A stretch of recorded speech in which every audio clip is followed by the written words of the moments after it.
Welcome into Celtics post-game live, presented by your New England Ford dealers and Ford trucks. Chris Mannix, Kendrick, Perkins, Amina Smith here with you. And the Celtics fall to the Raptors 115-112, and the Celtics putting up some great efforts tonight, Kendrick, Perkins, in this matchup. Just how would you describe that effort in tonight's game? You know what? I don't like, those losses where you say they competed hard, they played well, but they did, you know what I mean? And this is why you have guys like Jayson Tatum and Jaylen Brown so important to close out games. But look, make no mistake about it. The Celtics tonight walked into a playoff-type atmosphere because right now the Toronto Raptors are really in the playoffs with the addition of the play-in tournament. And I thought they fought their tails off. I thought they were scrappy on the defensive end. I thought they played together. Guys stepped up in big moments. They just couldn't get it done. But to take this Toronto Raptor team into overtime, knowing what they have on the line, knowing that, you're without your two best players, and you go in there and put up this type of fight, I mean, if I'm Coach Ime Udoka, I got to be happy on the plane ride back to Boston. Yeah, I want to say a couple things on this.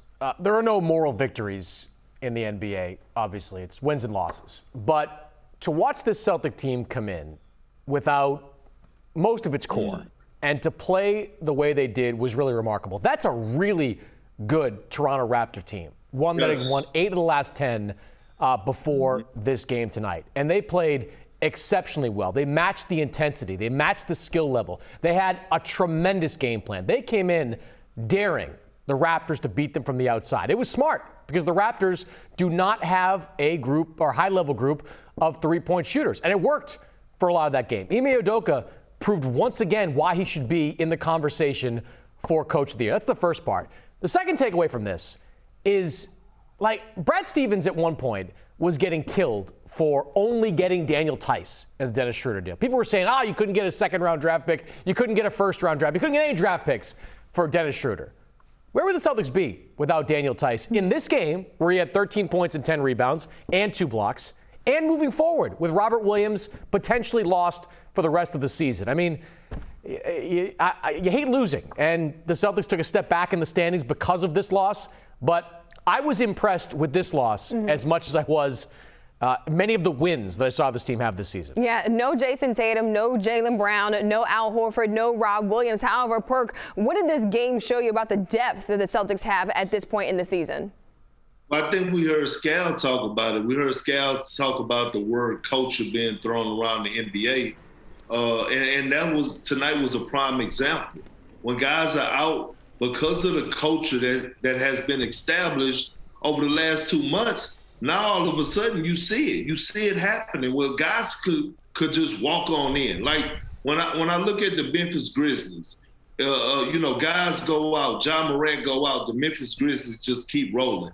That's how I'm looking at the Boston Celtics right now, because they established how they want to play defensively, because they established how they want to play offensively, how they want to move the ball, how they want to get scrappy. And once you have that culture, that identity, it's easy to fill in. Guys fill in right on in when guys are out. And that's what I got most from this game. But you know what? Listen, if you're a Celtic fan, actually you should be really happy. I know I am, because if I'm the Celtics and any other team in the top of the Eastern Conference, I'm definitely trying to stay away from that number 1 seed. And the reason I'm trying to stay away from that number 1 seed is because you really don't want to face a Brooklyn Nets team at the number 8 seed and face a Kevin Durant and Kyrie Irving. So with that being said, this loss really is not that bad. One, you got to see the young guys ball out, different role players step up. But two, the loss not that bad at all. You know what I mean? It's about matchups when it comes to the playoffs, and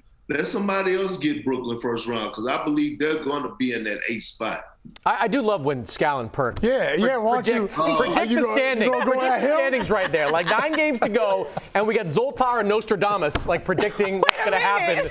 Nobody knows. Nobody knows. Scal, Goodness gracious. Scout cannot contain Keep my himself. name out your He's been mouth. waiting to drop that reference all night long. Scout, now that you are here joining us on the desk, your biggest takeaway after this loss to the Raptors? Well, I got the Eddie House chair. Hold on. Look, your chair is going down. He's all over the place. No, I'm with Perk. I'm happy. Yeah. Listen, it's static that we're good. Like, we're good. Like, around, now, I'm not saying we're championship level, but from the slap in the face that I got when Robert Williams, I got the Robert Williams news till now, I feel good. I'm going to sleep nice tonight. I'm going to sleep like a baby tonight. Oh, my goodness. Scout has been waiting to drop that reference all night long. He is not letting it go. Let's go to the fourth quarter and see how it all went down for this Celtics team and how it unfolded and how they got into overtime out there. All right, let's start with that fourth quarter. Amina Smith with a huge play starting at the end of the fourth quarter.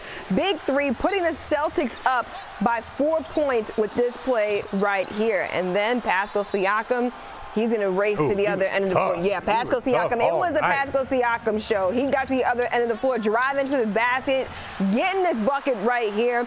And then the Celtics try to make something happen. Marcus Smart, he goes up for the shot, but gets denied. He's going to take a little bit of time. And we're trying to figure out, okay, is this the right shot for him to take? Is this what he's supposed to do?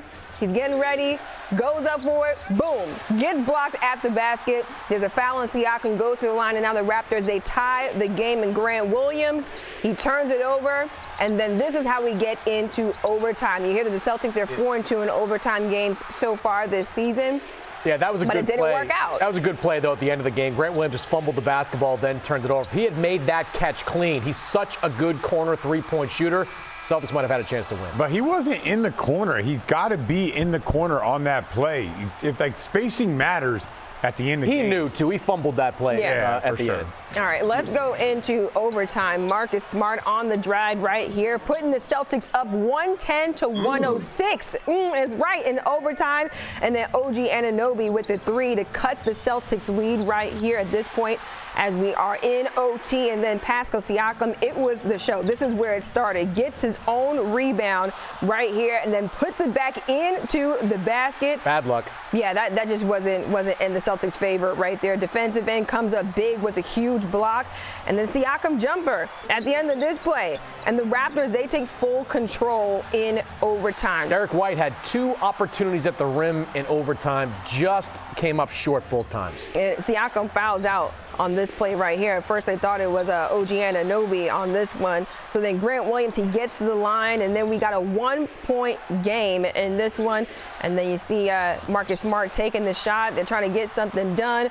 You see Grant Williams trying to get the three, and it doesn't work out for the Celtics. They lose this one 115-112, but a valiant effort by these guys with plenty of their starters out. And from first to fourth. Look, this is how crazy the Eastern Conference standings are right now. You lose one game and you drop 3 spots. The Celtics right now 4th in the East, 1 game out of that top spot. And Perk, when you take a look at this Celtics team dropping down to 4th, I mean, is this really a bad thing for the Celtics right now?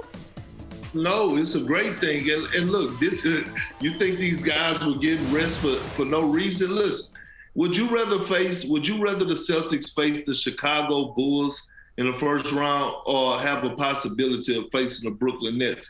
I like their chances on facing the Chicago Bulls. And I'm telling you what's about to happen. Over the last part of the last part of this season, what's going to happen is we're going to see a lot of those top teams. Guys are going to be out sore knee, sore elbow, jam finger. You know what I mean? Because, look, realistically, you're not trying to run from it. Eventually, you're going to have to beat somebody to accomplish where you're trying to go. You're going to have to run into a top dog, and y'all going to have to face it off, but you don't have to do it in the first round. And I'm not saying that guys are going to be throwing games, but I'm just saying, if I'm a coach, I'm going to start positioning myself the best way I possibly can to put myself in position to be successful. Scal, how much of that drop is maybe a silver lining for the Celtics, even though they lost tonight? I mean, I don't want to do any predictions because Chris Mannix over here. He's going to jump all over you. Like sitting up there act like angry. The Celtics dropped 3 spots with 1 loss, and you're predicting who's finishing at 8. You're from you have connection to Chicago. Right, I have connection to Chicago. And if maybe Miami later. Yeah. So we take this show on the road. I'm not mad at it. Anytime I get to go to the 305, look, I'm not complaining at all. You complaining about the 312? No, I'm not complaining about that either. But he was a little bit better than the 305. Come on, now, I'm trying to land on the beach, Scal. I don't know what's happening. Let's go to break. I'll think about that.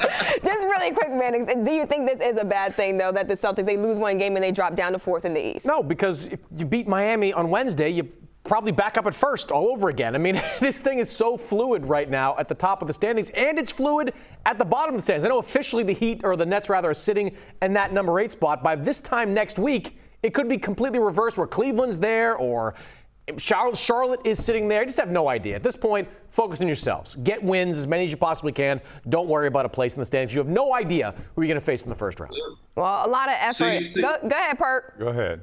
See, Mannix, this is when we need to take you inside of a locker room or inside a shoot-around. See, when you say things like that, we're trying to teach you something. I need you to be open-minded for a second. Because, listen, when you're a team that's trying to win a title, like I said, you're not trying to run from the grind, but again, you want to make your route as easy as possible, going to accomplish the goal that you're trying to accomplish. If you don't think for 1 second that those top teams are not watching and seeing what's going on with the Brooklyn Nets or the other teams and saying to themselves, okay, shoot, if we can finish right here in this 3rd, 4th, or 5th slot, at least in the first round, we like these matchups. Coaches do think about that, man. I'm telling you, these conversations happen in the locker room.